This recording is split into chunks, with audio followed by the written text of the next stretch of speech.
What's up, Diary fam? It's your boy Rashad back with another video. And if you don't know now, you know. Anyways, up in this video, y'all, we'll be watching, not just me, will be watching 3 creepy true horror stories animated. So on that note, oh, and don't forget, this will also be up in the dark. So y'all enjoying it up on y'all, TVs and laying up in y'all couches and y'all beds. I'll be up in my room up in the dark. So nice doing business with you. Let's get into it. Welcome to the diary, fam. Enjoy. So apparently, this is scary. It's only 9 minutes and 39 seconds. So I hope it's at least a good type of scary, So I'm good. So let me go ahead and watch this, cause it look like it's a lot. So on that note, let's go ahead and get to watching. Recently, I can still remember the image in my head playing over and over again. I live in an apartment complex on the 3rd floor. I don't usually get visitors, and when I do, it's just my aunties and cousins coming over. Why doesn't this sound like a little girl though? Like this sound like a grown man. But let's get to it. This particular day, I was lying on my bed, watching YouTube as usual. I don't have a phone anymore since it gave me a lot of trouble and then stopped working permanently. Anyway, after watching YouTube, I got up to greet my stepdad as he came home from work. After greeting him, I went back to my room where my brothers were on their bunk bed. I shared a room with them, so I never had privacy of my own. As I was looking around, my brother suddenly said he heard knocking on the door. It was dark out, and I didn't believe him at first. Since I hadn't heard it, I shrugged it off. But then, I heard the knock. My brother got up, but I told him to sit back down on the bed. I'm the oldest, and I didn't want my younger brothers opening doors for strangers. I walked up to the door. There was a chair right next to it. For some reason, I didn't want the person knocking to know anyone was home. So I didn't move the chair in front of the door to look through the peephole. Instead, I climbed onto the chair, leaning close, almost falling as I tilted my body to look. And that's when the fear hit me. I won't forget what I saw through the peephole. It was a masked man wearing a blue raincoat, almost like some kind of government worker. He was standing slightly slanted to the side, but what terrified me most was the gun.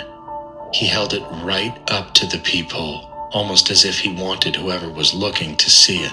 Heart racing, I slowly stepped down from the chair. I slipped off my slides so they wouldn't make a sound. I turned to my brothers and gestured with my hand, shaping a gun, warning them to be silent. I quickly shut off all the lights and ran into my stepdad's room to tell him what I had just seen. What made it worse was that right before the man came, the electricity went out, and the internet too. That made it feel even scarier. My brothers ended up coming into my stepdad's room as well. We used the flashlight on his phone since the ceiling light in his room didn't work. The knocking continued. My stepdad wanted to check the peephole himself, but I wouldn't let him. I was too scared that even the slightest sound would give us away. We stayed in the room for over an hour. Eventually, it seemed like the man had left because we heard a little boy and his parents walking into their apartment on our floor. We could also hear kids playing downstairs on the 1st floor. That was when I finally called my mom and asked if we could go to my aunt's house without telling her what had happened. We left in a hurry. I never saw that man again, but the thought still terrifies me. What if I had let my brother open the door?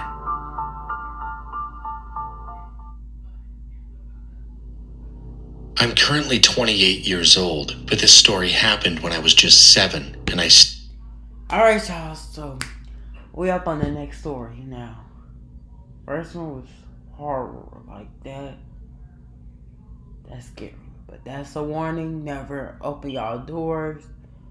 Please look through the peephole, look through the crack, look through something before you even try to open up your door. For safety reasons, just like this. I'm not going to, take too much of y'all time, so let's get back into it. Remember it to this day. Story. I used to go to a local park with some friends. We had been going there for almost 2 years, but over the last 5 months we noticed something strange. Every single day, there was a short, fat, creepy old guy who would sit on a nearby bench.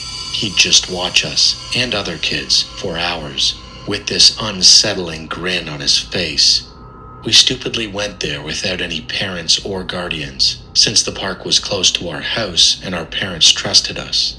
This was back in 2003, and we were so young we didn't have phones to call for help. About 2 weeks after we started to feel uncomfortable with him watching us, he finally came over. It was just me and my 3 friends in the park that day. He walked up and asked us if we wanted to go to his house to play video games and check out his new dog. Since we were kids, we were foolish, and we agreed. It sounded fun. That's the most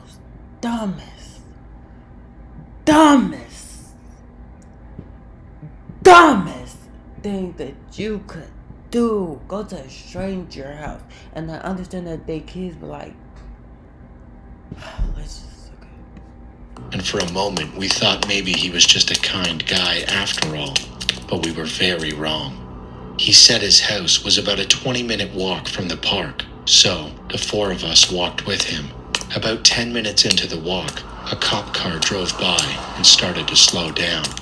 The passenger cop leaned out the window, staring at us. The man told us to walk faster, saying that way we'd get more time to play games and to see his dog before having to leave. So we picked up the pace. But then, the cop car suddenly made a U-turn, and a loud voice shouted, "You there! Freeze! Put your hands on your head! You're under arrest!" We froze, confused and scared. The man bolted, but because of his age and size, he didn't get far. One cop tackled him to the ground and cuffed him, while the other officer asked us if we were okay and what had happened. We told him everything. He nodded and said it was very lucky they drove by when they did. Another cop car was called to drive us home, while the first car took the man to the station. The police explained everything to our parents, and from that day forward, we were banned from going to that park. At the time, my parents thought I was too young to understand the details, but when I turned 13, they finally told me the truth. That man was a known sexual offender. He called what he did his hunting, and he did it at local parks. That revelation terrified me. I started thinking about what could have happened to me and my 3 friends if that cop car hadn't driven by and stopped him. And honestly, I don't even want the answer, because I already know what it would have been.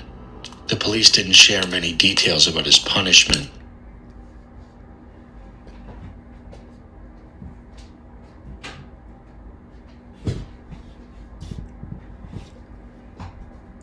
That creeped me out. So for now on, the lights will be on. I'm so sorry, but that creeped me out. That creeped me out. Let's just finish this.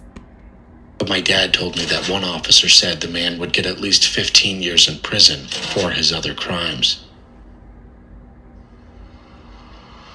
My name is Dhruv Prajapati. Alright, now we're on the 3rd story. The first one, it was I give it a 6. The second one, that's crazy. That's a straight solid 9.5. That literally gave me the heebie-jeebies. However you say that, it was just crazy. Now we gonna rank this last 3rd one, and then yeah. I'm from India. I'll tell you about an experience I had on Dumas Beach that still chills me to the bone.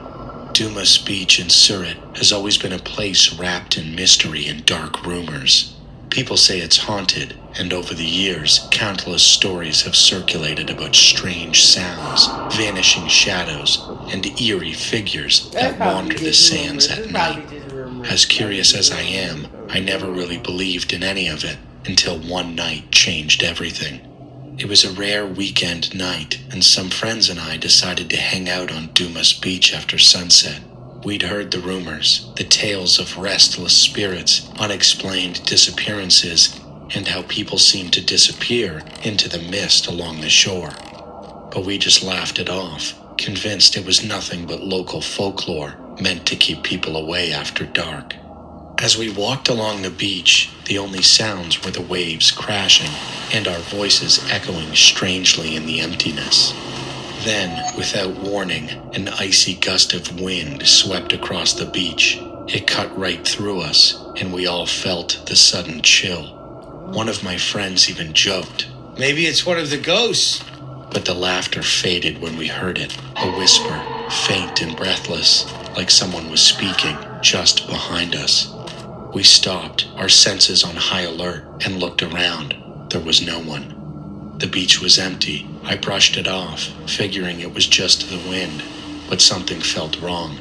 I remember hearing that the beach was once a Hindu burial ground, and that maybe, just maybe, the souls of those buried here hadn't yet found peace. As we walked further, my flashlight started flickering, and a thick, eerie mist began to roll in. It was denser than anything I'd ever seen. Just then, one of my friends gasped and pointed at the ground. There, right in front of us, were footprints, appearing in the sand as though some...